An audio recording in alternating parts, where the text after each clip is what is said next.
Doctor RP. Singh द्वारा संचालित। यहाँ उपलब्ध है ECG, blood test, sugar test, private room beds और दिल्ली के जंतर मंतर में करणी सेना समेत तमाम संगठनों ने एक आज बड़ी रैली की और उस रैली की वजह थी कुलदीप सिंह सेंगर को न्याय दिलाने की। इस मुद्दे पर बात करने के लिए हमारे साथ करणी सेना के उत्तर प्रदेश के अध्यक्ष मौजूद है, खुद स्टूडियो में। सर, बड़ा स्वागत है आपका लाइव न्यूज एक्स के ऑफिस और स्टूडियो में। आज बड़ी रैली आपने की, सत्य प्रदर्शन रहा। बहुत बहुत धन्यवाद संजय जी। और रैली क्या थी, जो मैंने आपको बताया था पूर्व के इंटरव्यू में भी, जो रास्ता दूसरों ने खोला है उसको हम बंद नहीं करेंगे। और रास्ता जिनके द्वारा खोला गया था उस दिन धरना प्रदर्शन करके हाई कोर्ट के खिलाफ, तो हमको ये लगा शायद प्रदर्शन करने से ही न्याय मिलेगा, तो इसलिए तमाम सामाजिक संगठनों ने उसका आह्वान किया था और बहुत लोग इकट्ठा भी हुए थे। आप लोगों ने देखा भी होगा विजुअल के माध्यम से। तो क्रिया की प्रतिक्रिया है, वही चल रहा है। पीड़िता ने भारत समाचार में एक वीडियो जारी थी और मैंने देखा कि पीड़िता ने आरोप लगाया है कि उसकी पहचान कुलदीप के समर्थक हटा रहे हैं और साथ ही साथ उसका मानसिक बलात्कार किया जा रहा है। देखिए, पहचान उजागर करने की कहानी तो बहुत सीधी सी है। 2022 में जब उनकी माताजी विधानसभा का चुनाव लड़ी थी तो उन्होंने प्रचार किया था, तो पहचान तो उसी समय उजागर हो गई थी। उसमें किसी समर्थक के ऊपर और उनके परिवार के ऊपर आरोप उनको नहीं लगाना चाहिए।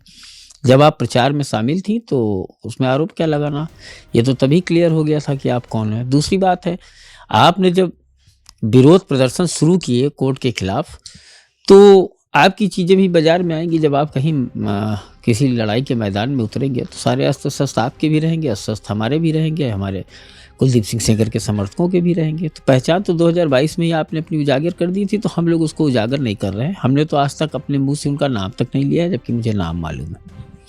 तो ये सब फालतू बात है। और बलात्कार की कहानी ये है कि अभी तक बलात्कार हुआ था, मानसिक बलात्कार हो रहा है, फिर वो कहेंगे सामाजिक बलात्कार हो रहा है। तो ये तो जो चीज़ हुई नहीं है उसके लिए कोई भी आरोप वो लगाती रहें तो लगावें, क्या करना है।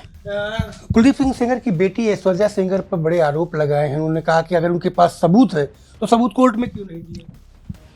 नहीं, सबूत तो उन्होंने कोर्ट में दिया, तभी तो हाई कोर्ट ने सजा को निलंबित किया। सबूत वो लेके कोर्ट में गई, तभी तो हाई कोर्ट ने सजा को निलंबित किया। लेकिन जब उन्होंने सजा निलंबित की तो आप लोग आक्रोशित हो गए। आपके हक में फैसला नहीं आएगा तो कोर्ट बेईमान हो जाएगी, आपके हक में फैसला आएगा तो कोर्ट ईमानदार रहेगी। तो ये दो परिपाटियाँ नहीं चलती हैं ना। न्याय की व्यवस्था में दो परिपाटियाँ नहीं, एक ही परिपाटी चलती है। तो आपने जब कहा तो उन्होंने तो सबूत दिए हैं, सबूत के आधार पर ही सजा निलंबित हुई थी। अब आगे भी मामला सुप्रीम कोर्ट में देंगी वो। एक बड़ा आरोप और लगाया है कि आज का जो प्रदर्शन था आप लोगों का, उस प्रदर्शन को उन्होंने कहा कि सख्त प्रदर्शन है, जज को डराने का प्रयास है। देखिए, हम लोगों ने कभी कानून से और संविधान से मजाक नहीं किया है। ना हम लोग संविधान की प्रतियां जलाने वाले लोग हैं, ना कानून का मजाक उड़ाने वाले लोग हैं। देश में रहना है तो लोकतंत्र की जो व्यवस्था स्थापित की गई थी उसी व्यवस्था के तहत रहना है। तो हम लोगों ने तो कोई जज उसको डराने की कोशिश नहीं की। डराने की कोशिश की शुरुआत उन्होंने हाई कोर्ट के आदेश के बाद से ही की। उन्होंने हाई कोर्ट को डराया। उन्होंने ये डराया कि उन्होंने एक इमोशनल गेम खेला। उस इमोशनल गेम के तहत उन्होंने शक्ति प्रदर्शन, उन्होंने अपना प्रदर्शन किया। वो बैठी, धरना दिया, उनके संग तमाम लोग बैठे। और योगिता भयाना नाम की एक NGO चलाने वाली महिला थी जिसने ज़्यादा उसमें पार्टिसिपेट किया। तो ऐसी स्थिति में शुरुआत उन्होंने की है। हम डराने का काम नहीं कर रहे हैं। आपने जो शुरुआत की है उसको अंत हम नहीं होने देंगे, हम बस इतना कह रहे हैं। एक बड़ा आरोप और लगाया है कि ऐश्वर्या को नेता बनाने में उनके समर्थक जुटे हुए हैं। हाँ, मैं भी सुन रहा था भारत समाचार पे, उन्होंने कहा अपने पिताजी की विरासत संभालना चाहती। तो जाहिर सी बात है, विरासत तो भाई उनके बेटा नहीं है तो बेटी संभालेगी। विरासत तो परंपराएं हैं, संस्कार है।